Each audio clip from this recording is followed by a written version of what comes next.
like Miles said, my name is Katie Kurkoski, and I've spoken at CSSConf AU and CSSConf EU, as well as Nodevember and SassConf.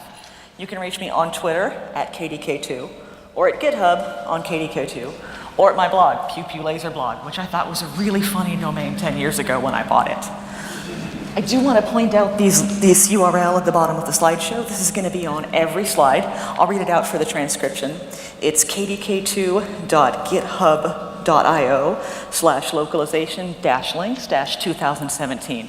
At this page, you can find all of the links to references and demos that I'll use during the talk. So let me tell you a little story. When I was working at Getty Images, this used to happen to me a lot. I'd finish writing all of the styles for this new page design. We got the nice vertical alignment going on, all of the headlines, all of the call to action buttons, they line up vertically. It's great. And then I checked the German translation, and the two-line headline has broken my layout. And worse, when the English content owners go in and edit the content, they change this paragraph so it's only 3 lines, and my layout is still broken. Maybe my build wasn't so great to begin with if it relied on the copy being 4 lines and only 4 lines long. And that's what I'm going to talk about today. Localized content is going to reveal those cases where your layout was lacking some flexibility, some robustness to begin with. At Getty Images, the site is localized into 22 different languages.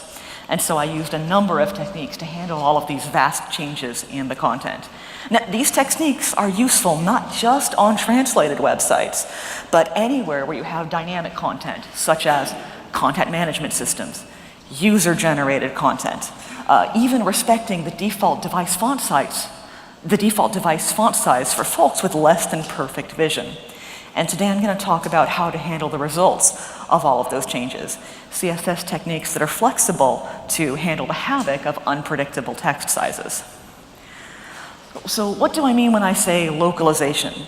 Localization is a lot broader than just the CSS techniques. For example, when Pixar released their Japanese dubbed version of Inside Out, they changed the broccoli to green peppers to better make an emotional connection with the audience. Beyond just translating the words, good localization involves cultural content changes like this, as well as formatting changes for dates, large numbers, currency, even which day the week starts on. The art of localizing a site requires many, many fussy details, but can open up the site to the entire world. Okay, so segue time. Now that we've got an idea of what localization is, let's take a look at some examples of how different translations can look within the same element. Consider this hero image. This is going to be the same photograph for every language, but the copy is going to be translated. For example, here in English, the copy is 2 lines. Okay, that's fine, that's easy. But different languages take up different amounts of space. German and Spanish, for example, are usually much longer than English. Here we have 3 lines of text. Japanese and Hebrew are usually much shorter than English. Here we've got only 1 line of text. It's going to be more complex to build this in HTML and CSS so that it's flexible enough for all of the languages. We could use an image, but we don't really want to host 20 different images on the website, 1 for each language, do we? Even worse, we really don't want to edit the image 20 different times when the copy changes. No. Here's another reason to avoid text inside image files. This is based on a true story by Una Kravitz from CSSConf EU 2015. Suppose that I'm visiting Italy and I want to buy some train tickets to get out of the city. So I go to the Train Italia website. Now, I can't speak Italian, but I can see that this says festival and gelato, so yes, I definitely want to go to there. So that's great. Chrome, for free, offers translation inside the browser. So I'll just use Chrome to translate the page to English. That's no, wait, actually that is not so good. It translated the HTML, but not this stuff in the middle. This stuff is a background image. It doesn't even have any alt text to translate. There's not replaced text. So y'all know that means that screen readers are not going to be able to see it as content. This message is available only to people who speak Italian and can see images. Also, this single image is 109 kilobytes. One image. We can do a lot better. Here is a pretty close match that I built using HTML and CSS. With a lot more fiddling, it can get a lot closer looking to the first image. The markup here is reasonably straightforward. I've used an SVG for the ice cream cone. If we had the original Photoshop file for the logo, then we could make our own SVG out of there, or even pull out an SVG for the text. In the markup, there's no space in between the SVG and the Sherbeth text and the registered service mark, and this matches the spacing of our comp background image from before. One cool thing is that I'm going to use one image and show the exact same image file twice because it's a background image. With a background image, you can make multiple calls for the background image like Justin showed us. These two images are positioned to stick to the left and the right side of the file. And this single image is 13.3 kilobytes, about a tenth of the bandwidth from before. Now this image can be cached and reused all over the site for free. The SVG that I've used for the ice cream cone, we get the nice glow effect by actually having two copies of the path for the ice cream cone inside the same SVG. We put one SVG on the back with that white glow around it, and then that pink one on top to have the nice sharp edges. We call the glow by using the filter attribute on the path, and then we point to the definition of the filter elsewhere in the SVG. And that's all we need to make the glowing filter. There's a lot more that you can do with filters related to SVGs than what I've shown in this two-line example. So we got the glow effect on the SVG. Putting the glow effect on the text is much simpler. We just use the text shadow declaration. The cool thing about the SVG is that because it's inside text, a text element, we can get it to inherit that pink text color by using the declaration fill current color. The rest of the SVG is just about getting, the SVG styles is just about getting it to play nice with the surrounding text size by setting values for vertical align, max height, and max width. We also, since we've now built this in HTML, we get a nice mobile view almost for free just by writing a media query. In the smaller viewports, we're just going to use one copy of the single ice cream cone cup background image. We're going to center it at the bottom of the page. So mobile view almost for free. It's a lot more work. It is a lot more work to build this out of HTML and CSS, but you get a lot more features for free. Everyone can read it, including that precious search engine traffic, and we get mobile friendly, and it's 1/10 the bandwidth of the original one. So that's pretty good. Oh, cool, it's segue time. You may have seen a CSS declaration called text transform. And this seems pretty cool and super designery because it allows you to force all of the elements, all of the characters in a selected element to be either lowercase or uppercase or even title cased. The CSX3 version of text transform corrects a lot of the problems with previous version of text transform. Here, for example, is some English text, which is translated into German and Dutch. When we set text transform uppercase on this, the German SZ, the double S character, is supposed to be represented with two capital S characters. And Firefox does this correctly. That's great. But Edge does not. When we use text transform capitalized, the Dutch digraph for I, which looks like an I and a J, is considered to be a single letter, and both of them should be capitalized when the word is capitalized. Firefox does this correctly, but Chrome does not. So if you're thinking about using text transform, do check the browser compatibility, but be aware that browsers have been managing cases like this wrong for years. And your professional content editors probably know better than the browser manufacturers right now how to handle those details. In fact, let me give you another reason to stay away from text transform. I attend a very lovely meetup back home, and they use Reveal.js, an HTML presentation framework, to run a slideshow in between the talks. And oh, great, The slideshow is going to give me the Wi-Fi password. Everyone needs that. Here's the password, but these credentials aren't working. Can you guess why? The nicely designed text slides use text transform on the name and password for the Wi-Fi. Wi-Fi passwords are case sensitive. So when it comes right down to it, text transform changes the content. Unless you can be very sure how your styles are going to be used through the entire future, you should probably really better leave the content up to the content owners. Okay, good. You may have seen, you may already know, that within the quote element, you can specify the exact characters that you want to use for the quote marks. For example, here's a declaration with the Unicode characters for typographically correct quote marks on the Q element. For English, anyway. Other languages have other quote marks for conventions, and you can specify the correct characters to use by taking advantage of the lang pseudo class. In most sites, your language attribute in the HTML is already going to be on the body element, or it's going to be specified by the user's browser. It's just that in this example, for simplicity's sake, I've stuffed it right into the HTML.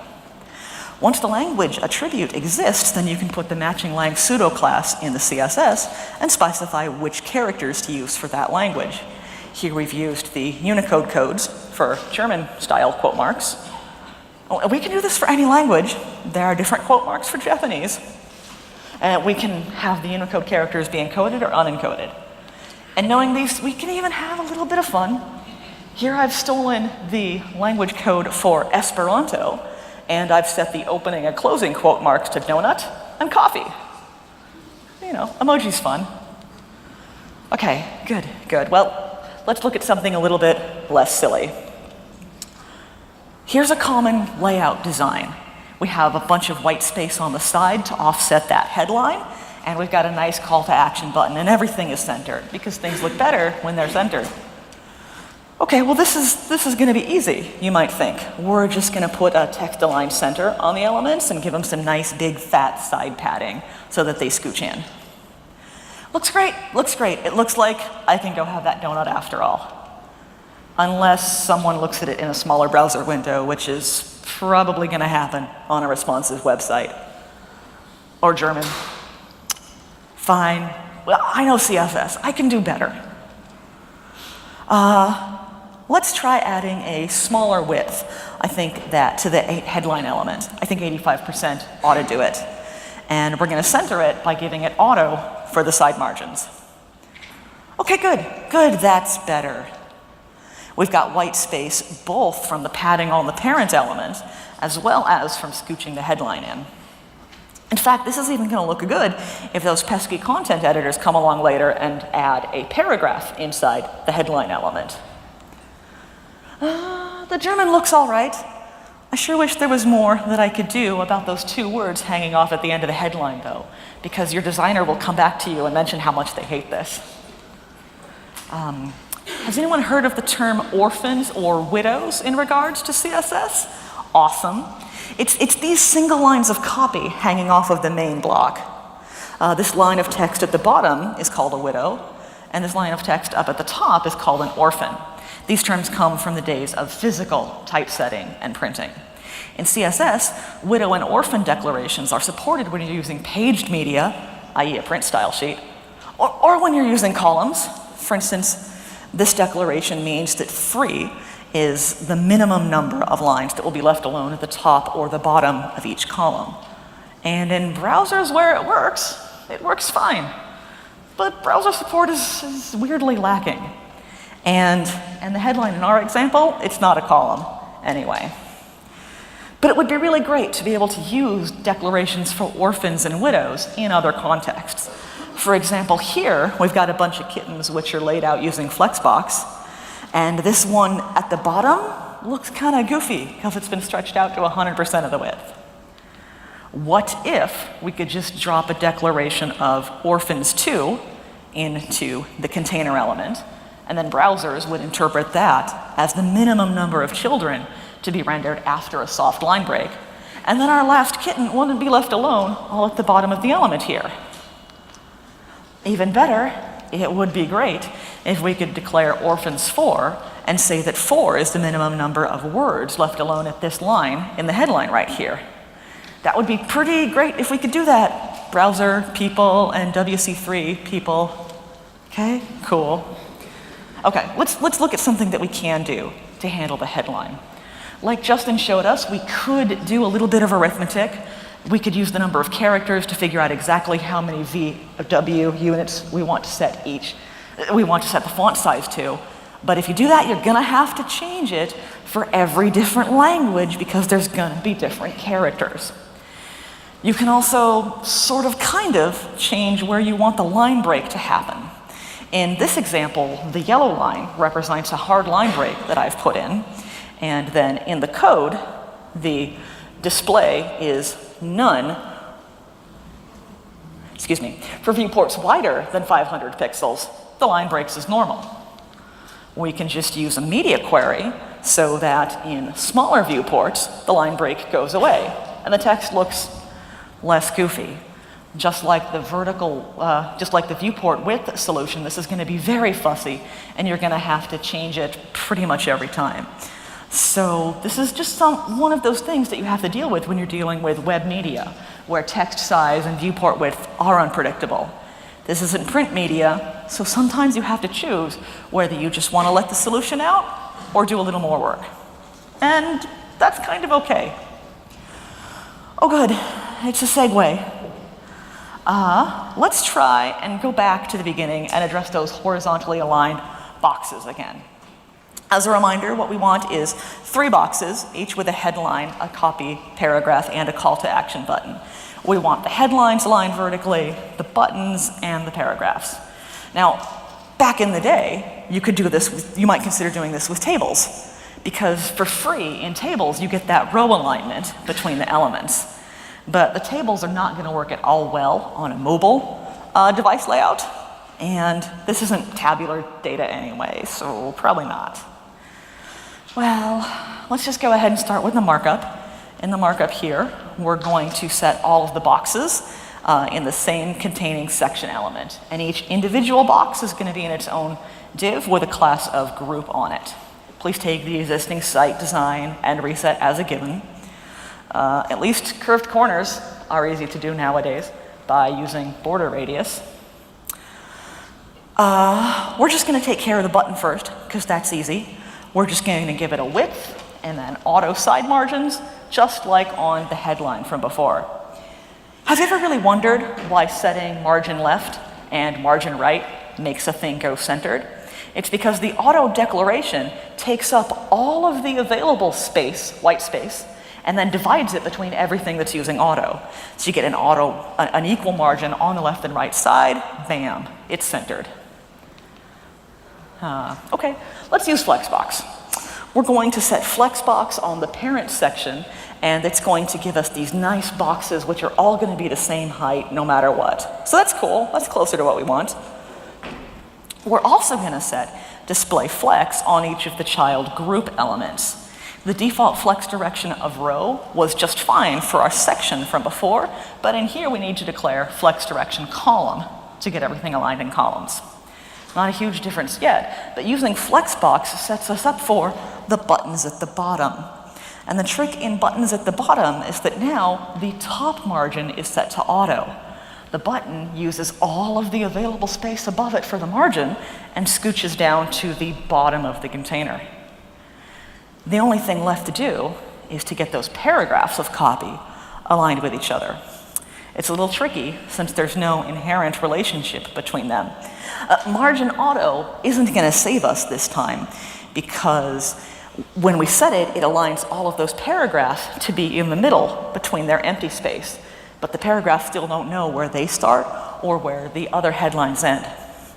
I want to point out that what you're seeing here is vertical centering.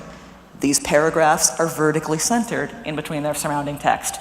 Browser support is fantastic for Flexbox, and Flexbox makes it trivial. So if you can't vertically center something, then I want to know what browsers do you have to support. Okay, so what we're going to do to make the paragraph appear to be at the same level is we're going to steal some margin from our headline element and instead set each of those headlines to the same min height, the same minimum height.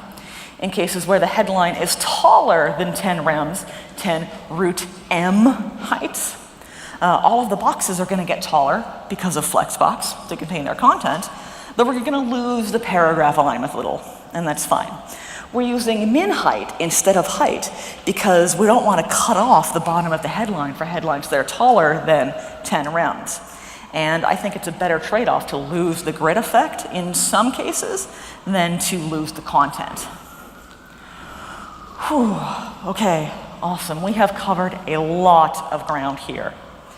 We have talked about that text is going to change after you finish your site and release it into the wild.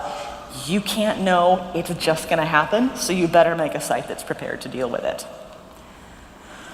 Avoid using copy inside images because it's more work in the end to change everything. You get a lot more features for free if you just build it out of HTML and CSS. Please avoid text transform. I know it looks really good, but copy, if you're writing CSS, this is not the tool for changing content.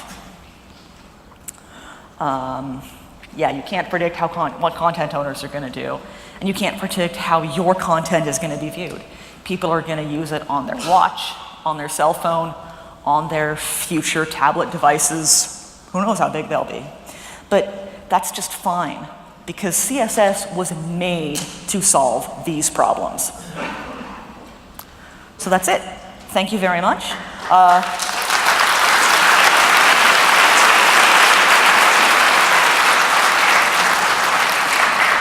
Link to the links? Thank you so much, Katie. I thought that I would, all the talk about German culture and words and stuff. Yeah, for sure. So I was wondering who your favorite thought leaders are in the CSS world. I think that Sarah Sweden does a lot of good stuff, and Rachel Andrew, and thought leaders. Yeah. Okay. What is the hardest problem in internationalization to you? Let's get right. Yeah. Oh. I'm falling apart here. The hardest problem in internationalization, I think, is not my job, but the content editor's job. The job of doing things like the broccoli to green pepper switch and knowing how to hit the appropriate emotional tones for all of the different audiences. Right. Because you can't really just use Bing. I mean, you sort of kind of can, but then weird things happen. Yeah. So, do you have a particular later length that you prefer for your kerning? Do I have a particular leader length? Yeah, I thought that sounded CSS-y. I don't. It's 42. It's 42? Yeah. It's a good number. Yeah. Did you bring a towel to the conference? I did not. I expected the hotel to have it. That's pretty reasonable expectation. So do you have a preference right now between CSS Grid and, what was the technology you were just using at the end? Flexbox? Flexbox, yeah.